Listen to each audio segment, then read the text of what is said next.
menarik Amerika Serikat, saudara, datang dari seorang perempuan anggota militer Amerika Serikat bernama Rosita Baptiste. Meski memiliki keterbatasan tinggi badan, ia berhasil meraih pangkat Letnan Kolonel di Angkatan Darat Amerika Serikat.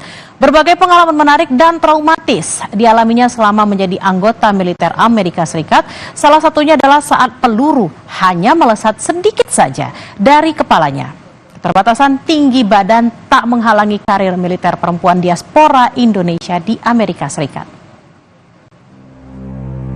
Saya tuh sempat ke titik 70% PTSD-nya, jadi sudah parah. Tapi saya terus ketemu dokter, ngomong-ngomong sama dokter gimana caranya, dan itu iman kita ya sebagai orang beragama, kita ngomong sama Tuhan kita gimana caranya supaya saya nggak mimpi buruk lagi. Mengalami PTSD, Post Traumatic Stress Disorder, atau kondisi kesehatan mental yang muncul setelah mengalami atau menyaksikan kejadian traumatis adalah pengalaman membekas bagi Letnan Kolonel Rosita Arwan Orchid Baptiste.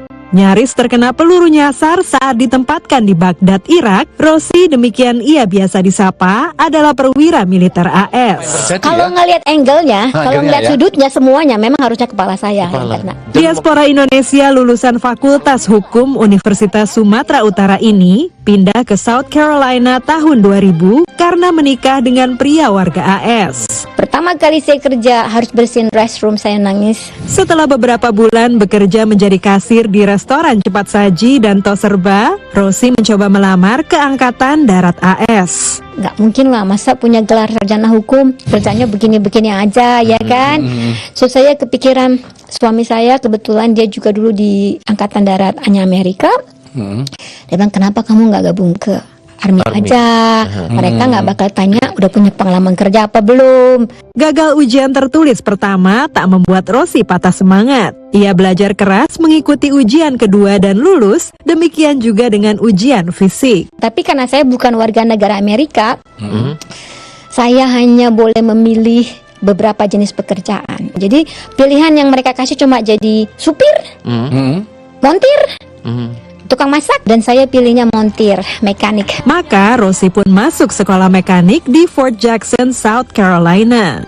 Lulus di usia 34 tahun dengan latar belakang sarjana hukumnya, ia langsung memperoleh pangkat Enlisted 4 atau Specialist setara dengan kopral. Sebagai mekanik, Rosi sempat dikirim ke pangkalan militer AS di Jerman selama 4 tahun, juga ke Kuwait dan Irak tahun 2005. Ketika di Indonesia saya nggak bisa gabung angkatan karena saya pendek. Ada juga dulu keinginan pengen jadi polwan, tapi kan nggak mungkin jadi polwan kecil begini. Orang kecil kayak saya tuh berjuangnya 10 kali lipat lebih besar loh pada orang lain. Tingginya yang hanya 149 cm tak menghalangi Rosi untuk berkarir. Setelah menjadi warga negara AS, ia melanjutkan sekolah perwira dan lulus menjadi Letnan 2 hingga kini berpangkat Letnan Kolonel. Yeah, I think what she's accomplished is amazing. Again, to be a female, a minority female at her rank is a great accomplishment, and she's also a great leader. I think that what she's doing to represent her country is amazing, and again, achieving that rank even in the United States Armed Forces is something to be recognized. So it's very admirable. Rosi yang kerap memperkenalkan Indonesia di tempat kerjanya berharap dapat berpartisipasi dalam latihan militer antara AS dan Indonesia. Kalau masalah hati ya, lahir dan besar di Indonesia, itu tetap kita cinta Indonesia. Cintanya tuh nggak bakal bisa lah lupa. Makanan Indonesia, oh my gosh, it's the best. Dari San Antonio, Texas, tim VOA.